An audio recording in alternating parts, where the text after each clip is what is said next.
Bonjour, bonjour à toutes, toujours avec grand plaisir que nous retrouvons pour faire une recette à base de pommes en l'air, des plats de côte rôtis, recette très très simple à faire. La pomme en l'air, nous peut utiliser en faisant avec du boucané par exemple, lui passe très très bien et là on a décidé de faire de cette façon.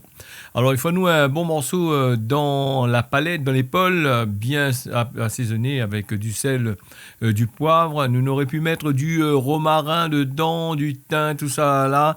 Mais moi, ma préféré faire aller de façon très très simple avec des pommes en l'air. Le pomme en l'air, c'est l'off, hein, on appelle ça pomme en l'air ici à La Réunion.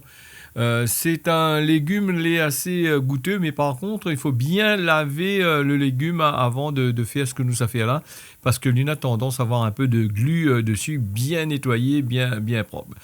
La pomme en l'air, pas bon peu de monde y a malu, donc et pas beaucoup de monde y connaît c'est quoi, que ça il est, où ça lui pousse. Alors donc c'est un produit assez intéressant. Donc la recette elle est très très simple à faire. Il suffit de préparer comme ceci, voilà, couper les pommes en l'air en morceaux assez égaux. Il ne faut pas couper des morceaux un peu trop gros, un peu trop petits. Il faut que toutes les égales. Alors, zoti poivre à lui, zoti sel à lui. Zoti ajouter un petit peu d'eau, un petit peu d'huile dedans.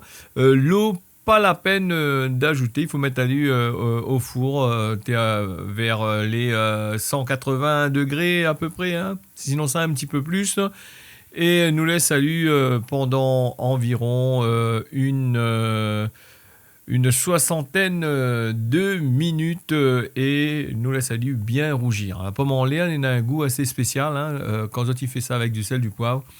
Ça donne un petit goût de cannelle à l'intérieur. Il est assez spécial, comme il dit, il est très très très bon et très goûteux. Voilà, bien laver les pommes en l'air avant de faire ça, sinon ça risque d'avoir des problèmes avec, il risque d'être un petit peu gluant.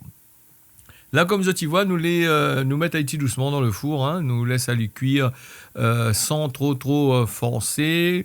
Tu peux faire passer à la marmite, hein, rougir un petit peu à la marmite avant de mettre dans le four si tu as envie. Mais on va utiliser ça comme ça, directement dans le four. Il prend un petit peu plus de temps. Et puis, ce morceau que moi a choisi dans l'épaule est assez tendre. Donc, la pointe de souci. Comme tu vois, lui, la rend un peu son eau. Et la recette elle est quasiment finie. Pour ça, il peut consommer avec du riz et avec justement un sauce piment avec citron que moi l'a fait. Et mis un très bon appétit sur ce recette-là. Mais tiens beau, serrez l'argue pas, on y retrouve à la prochaine.